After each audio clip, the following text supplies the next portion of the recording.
Okay. So,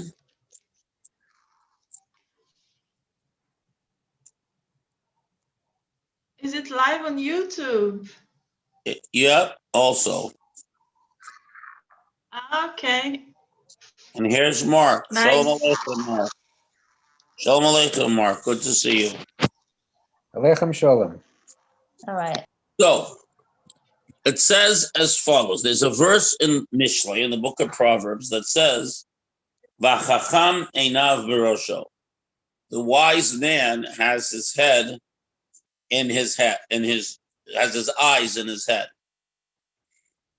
So the Zohar asks the question, the Holy Zohar, the quintessential, the foundational work of the Kabbalah, of the inner dimension of Torah, says, V'chiman einav de barnash, and so is written in Aramaic. And then where should the eyes of people be? People's eyes are in their head, as is true of many creatures. So the Zohar answers that this means that the eyes are on the Reisha de Kula, the head of everything, the beginning of everything. In other words, that the person looks at the ultimate source of everything. And what does that ultimate source say? That there is what is he looking at? Nahar adlik al Reisha, which is Aramaic for he's looking at the light that is shining over his head, above his head. And what is this light that shines above the head? So this is the divine, the Shekhinah, the divine presence that is the source of the life and existence of everything, but in particular of our neshama, of our soul. But that light calls, tzricha de mishcha, I need oil. And the Zohar goes on to explain that in order for a light to function, in order for a flame to light, and this brings us to Chanukah, this brings us to the lights of the menorah, which I will show you. So you will note that there are three components here on this light. Each of the lights of the menorah, there's a wick, there is a container, and there is the wick container, the oil that feeds it, as well as the flame itself. So the Zohar explains that the flame itself, the Zohar explains that the flame itself is the light, the Shekhinah, the divine presence that is the source of our neshama. On the other hand, that flame needs both a wick and oil. And it says the oil are the good deeds that we do, the mitzvot that we do. So the concept of a ner, of a lamp, which involves wick, oil, and flame, that's why that for Shabbat it's okay to use an electric light if it's incandescent. It just needs the wick and the flame. But for Chanukah, you need to use both. You need to have fuel, wick, and flame. And the reason for this is because the essence of the experience of the soul exists in this way. In other words, what is the flame? The flame is the divine life force that each of us receives. But that divine life force comes into this world for a purpose. And its purpose is to take the stuff of this world and turn that dark, cold stuff into light. In other words, to reveal the inherent godliness in everything. And for that, you need two components. In other words, let us say you have a wick and you light it. What happens? It'll burn very rapidly, very intensely with a very intense smoky flame, but it'll produce a lot of smoke and it'll disappear quickly. We're all capable of spiritual awareness. We're all capable of a degree of divine light. However, if the only thing we do is be inspired by the message that our soul receives from its source in God, we will be inspired. But because we live in a physical world and there's no connection between this inspiration and spirituality and the world we live in, it'll burn out, smoke out, and disappear. How do we accomplish that this light should remain? In other words, that the revelation of divinity that exists in our soul should actually illuminate and change the world. You need oil. Now, oil itself doesn't burn except at a very high temperature. Normally, it does not burn. But when you take the wick and the wick draws the oil up, that very small amount of oil together with the cotton of the wick conspire. The oil feeds the flame, but at the same time doesn't let the wick combust completely. So the oil both burns but slows the flame down. And oil itself is not capable of burning under normal circumstances. The wick is very capable of burning, but will burn up very quickly. The oil causes it two things. One, to burn slowly, but also to give off a very pure and beautiful light. And this is actually the very essence of the purpose which Hashem created us. The oil is all the stuff of the physical world that we encounter. The wick is the body of the human being, and the fire is the soul, which is a extension of God's essence. So the goal is to take the stuff of this world and to channel it to a wick, to channel it to our body in such a way that we ignite it with godly light, which quietly means, and this is why it's uvdin tavin, says the Zohar, the good deeds. Because every mitzvah in the Torah, every single thing that God asks of us to do, demands a physical component. You need a real etrog to do the mitzvah of etrog. You need real money to do the mitzvah of tzedakah. You need real wheat to perform the mitzvah of eating matzah on Pesach. You need actual leather or skin from an animal to create the tefillin or the mezuzah or the Torah scroll. Each of these things demands something of the physical world that we then feed through the body and soul of ourselves. We then feed the godliness with it. We then cause it to illuminate with godliness. The money becomes tzedakah, the leather becomes tefillin or the Torah scroll, the wax becomes the neirot of Shabbat or Chanukah,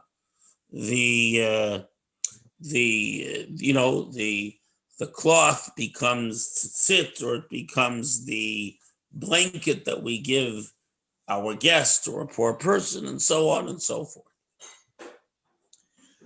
And it is only, and this is the only way to create an ongoing light. You need the oil. You need to take the cold, dark stuff of this world, which in itself does not combust, does not reveal godliness, and cause it to reveal godliness by lighting it, by forcing it to be consumed in the direction of what the Torah asked us, to give our money to tzedakah, to give our brain power to the study of Torah, even our very hearts and minds, that our emotions be drawn to love of God and love of our fellow, and so on. So this is the Chanukiah, this is the Ner, this is the lamp of the human being, that God demands of us that we take the cold, dark stuff of existence, of the physical world, and reveal its inherent godliness by igniting it with the light of the neshama, and by channeling it the same way the wick draws the oil up. It is our bodies that incorporate the world, channel the world, and elevate it to godliness. And when we do mitzvot with our physical body, using the material of the physical world that God gave us, that becomes that flame, just like a flame reaches up, that becomes that spark of godliness within us that merges with the Ein Sof, of the infinite source, the infinite being of God. So in essence, when we look at the Neirot of Hanukkah, as we just did earlier, we look at each of those lamps, and tonight we lit all of them. We grasp and understand the purpose of existence. We grasp the power of existence, of our purpose, and we understand that there's nothing superfluous or empty in life, that every physical object and everything we own and every experience we have and every type of emotion and psychological experience we go to can be channeled and turned into the oil that feeds the wick, which is to say that our bodily experiences and give us the ability to use our bodies to burn with that divine flame, but not in a way of a very intense spirituality that ultimately extinguishes itself, but in a way of a constant engagement. On one hand, we're drawing up the oil, on the other hand, it's burning, but in a controlled way, in a way in which we remain in this world, engage with this world, yet elevating it. And that is the essence of Hanukkah. That is the essence of this idea of the menorah. So, your comments. Rabbi, Yes. how about the public aspect of lighting the Chanukiah? It's a very good point. An aspect of the mitzvah of Chanukah is that, we originally lit it outside in our doorways, living in places that have great snowstorms and so on, like we just did. It doesn't necessarily work. Jews were also afraid to perform mitzvot in public. But the general idea of Chanukah is Pirsumei Nisa, is to spread the lesson of the Nes. Well, but that goes back to the original idea of the Ner, of the candle in the Zohar. We are to take the experience of the physical world and use it to reveal godliness. So when we take the concept of a chutzah, of an outside, and we demonstrate to the outside that we take the light of Torah, the light of our mitzvot, the light of our Judaism, and we use it in such a way that we are not embarrassed or ashamed of our Judaism. We use it in a way in which we engage the world and transform it. So this is the ultimate light. A light illuminates far from its source. When we live with commitment, as Jews ought to, we demonstrate the idea that godliness and goodness which are covalent, they're the same idea, are present and real in the world. And we have the ability to really affect the world, to light up the world. That's the public aspect. That by definition, light is for the public. When you light a light in your house, it shines, far in the darkness. You see the light from a distance, and it has the ability to affect people who never thought about the light before. And that's the public aspect, that if you truly perceive the ability to find godliness in the everyday and the mundane, and that's what Judaism is about. All the mitzvot involve, again, aspects of the ordinary human experience, right? You eat kosher, that's everyday food. Food is fuel. It's the most basic human activity other than breathing is eating and drinking. So when a person eats kosher, you reveal that God is present in the very stuff of our physical life and our being. And that's the idea of Hanukkah, that it lights to a distance, that the lights of the Jewish home are seen from a great distance, even beyond the Jewish community. And actually, I want to share with you a story. That really expresses this. So there was a very holy Jew, a very special Jew, who was very involved in the Jewish underground in the Soviet Union. So as you know, the Soviet Union only allowed very limited synagogues that no young people were allowed to go to, and were filled with spies. And basically, they didn't want any of the future generation, anyone born after the revolution, involved in religion. But there are a lot of very brave young Jews, many of whom turned out to be my teachers as I went through my yeshiva system, inspired by Rebbe Yosef Yitzchak, the sixth Lubavitch Rebbe, who came to Springfield after his ordeal in Russia. And his ordeal, he was arrested because he was spreading Judaism. And this was, this was of a benefit to all different kinds of Jews. This wasn't a sectarian thing. But the point is, one of those followers of his was a man by the name of Mendel Futerfas. It's a long story. His real name was Lieberman, but he took the name Futerfas to throw off and took false papers to throw off the NKVD, the precursor to the KGB. You should know the NKVD and the KGB had a special unit devoted to tracking down people who sought to teach Judaism to young Jews in the Soviet Union. It was this was perhaps more important than the American atomic program. The greatest threat they saw was those who worshiped God. And at the end, it was the Jews in the Soviet Union. At any rate, Reb Mendel Futerfas, as his name was, got thrown into the Gulag, into the Soviet hell of concentration camps for the great crime of teaching young Jewish children, Judaism.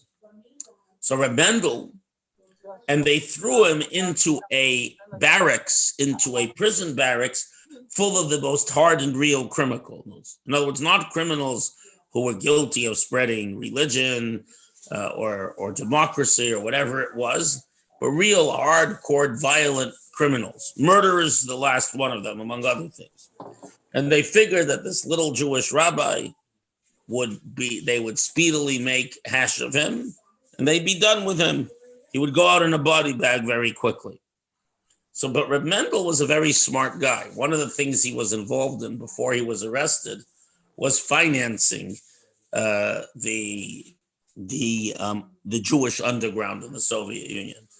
This is about 1933, the worst years of the Stalinist era. So Reb Mendel was both clever and sharp and knew the ways of the world, and also a very holy man. I knew him in his older years. I mean, this was a guy who was completely holy, but sharp as a tack. Remarkable person. I knew him. At any rate, Reb Mendel, he spent his last years of life in Israel, but every Rosh Hashanah he'd come to New York, and I got to know him. At any rate, so they stick Mendel in this barracks with all the hardened criminals. So the first thing they do is they steal everything he owns. But Mendel is a smart guy, and he doesn't say a thing.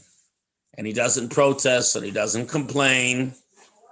And then one day, and then what happens is all these guys, they're ripping off, these are the hardened criminals, they're ripping off all the other prisoners. So they get into fights about the loot. So one day Mendel says, hey guys, I know a way you should stop fighting with each other. I'll find a sensible way for you to divide your stuff. So they began to respect him. Then the other thing was that Mendel wouldn't work on Shabbat. So they would throw him in the Soviet overseers, the labor camp would throw him into a dark cellar, 20, 30 below zero, in the hope he'd freeze to death because he was stubborn. Who resists the mighty Soviet Union because of some weird religious idea? And he survived these days in the 20 degree below zero cellar. And his fellow prisoners, both because he gave them good advice and stopped them from fighting with each other, and because he was clearly very serious about his religion, there are many stories about him in these barracks. They came to respect him. One day, the head of all the criminals of the thieves' barracks, who was a big, tough, 7 foot tall, 400-pound guy, who everyone trembled in the whole camp, trembled in his presence. He says, hey, Mendel, you don't look too happy. We take good care of you. We're nice to you now. Why don't you look happy? So Mendel says, he says, I have a holiday. It's called Hanukkah. And at the very least, we light 1, 2, 3, 4, 5, 6, 7, 8. At the very least, you need to light 1 candle each night of Hanukkah. And I have no wax, and I have no wick, and I have no lamp and they have no way of lighting it. So this hardened, tough criminal tells him, Mendel, let me show you. And he takes a button off his jacket, which was made of metal, and rips off the top of the button. So the button is made of two parts. The button is concave. And he tells that, it's a big button. And he tells all the criminals, he says, every one of you, there were very few calories in the prison diet. One of the most precious things was margarine. But he says, every one of you has to give me a thumbnail size of margarine. And they did. And he gave them, they made a little bottle of margarine. Then he took enough of the margarine to fill the cup. And Mendel took a thread off his coat, which was falling apart anyways, and put it in. But he says, now I need a fire. So he says, let me show you. And this hardened, big, tough criminal took a few bits of like cotton fluff from, what do they call it? That you get on clothing when they get old, the pilling. And he put them on the floor and he took the heel of his boot and moved it rapidly back and forth in a rotational motion. And he was a big, strong guy, and the friction created a smoldering fire. And he lit Mendel's wick, but now they had a problem. They had a little lamp. They had a button with margarine and a wick burning, and Mendel said the brachas and saying Hanerot Halalu, with great intensity. But the problem is, what happens if the guards see? You weren't allowed to have lights at night. So this big, tough, hardened criminal calls all the other criminals together, and they formed a human wall. Each hands on their shoulders around Mendel sitting there with his little light. So for the 30 minutes the Hanukkah light has to burn, Mendel would be able to have his light without getting in trouble. And this is really the power of Hanukkah. This is really the power that the light of the Jewish soul and what Judaism teaches reaches so far out into the darkness that these hardened criminals, not a single one of them who was Jewish and so on, were inspired to help this one little Jew defy all the power of the Soviet Union, this one little light. And then this light run, there's no Soviet Union, there's no Nazi Germany, and we're still here celebrating Hanukkah. So this idea that we transform even the worst of the physical world into something that recognizes holiness. This is Mendel's Hanukkah in the Gulag in Siberia, but it's our Hanukkah too. We have this capacity, says the Zohar, to transform everything of this world into something good, into something holy, into something beautiful, into something godly. If we only believe and accept that this is what we can do.